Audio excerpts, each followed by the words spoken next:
പ്രാസംഗികൻ സ്വന്തം പാർട്ടിയുടെ പ്രവർത്തകന്മാരെ അഭിസംബോധന ചെയ്യുന്നു. അതും ഒരു ക്ലോസ് ഡോർ മീറ്റിംഗ്, ഒരു ഹോട്ടലിലെ പ്രവർത്തക മീറ്റിംഗ് ആണ്, സംസ്ഥാന കമ്മിറ്റിയാണ്. അതിലൊരു പ്രസംഗം നടത്തിയാൽ അതിലെ ഒരു വാക്കോ രണ്ട് വാക്കോ, ഈ വാക്ക് ഒരിക്കലും കുറ്റകരമല്ല, എല്ലാവരും ഉപയോഗിക്കുന്ന വാക്കാണ്, ഞാൻ നേരത്തെ പറഞ്ഞ വാക്ക്.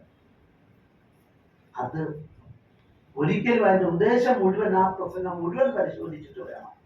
അല്ലെങ്കിൽ അതുകൊണ്ടാണ് കുന്തവും കുടച്ചക്രവും ഒക്കെ പറഞ്ഞവര്.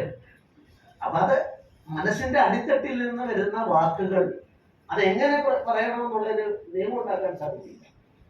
അനിലിന്റെ മനസ്സിൽ അനിലിനെ പാർട്ടി പ്രവർത്തകരെ അഭിസംബോധന ചെയ്യുമ്പോൾ തന്റെ ഉള്ളിൽ ആത്മാർത്ഥമായി പറയുന്ന വാക്കുകൾ പുറത്തേക്ക് വരുമ്പോൾ അതുകൊണ്ട് വാക്ക് തെറ്റിപ്പോയാൽ അതിന്റെ പേരിൽ പ്രോസിക്യൂട്ട് ചെയ്യുന്നത് ശരിയല്ല എന്നാണ് പറഞ്ഞതിന്റെ പൊരുള്.